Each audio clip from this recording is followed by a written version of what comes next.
how you can improve your contact. We want to have an elastic contact with the horse's mouth, not too loopy, not too tight. So a really good way of doing this is to grab an activation band, hopefully quite a long one.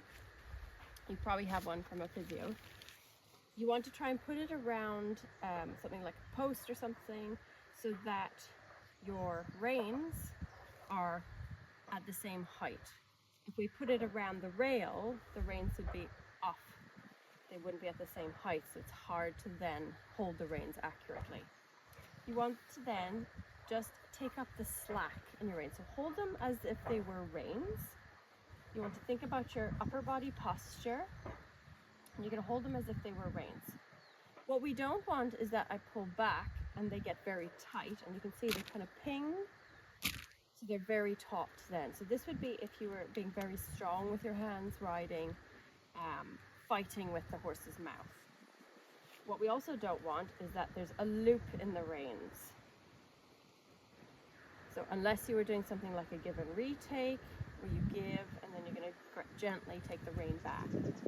Ideally, we want to maintain this sort of contact where you have a bit of tension, but it's still soft and it's very elastic.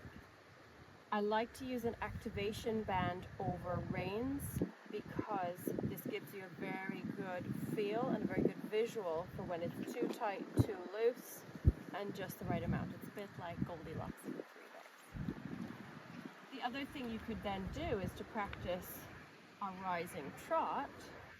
I would probably have it a little bit lower, to be honest, for that, because we have to be able to go sitting, and then we're going to do rising trot, down, rising, and down, and keeping the contact the same.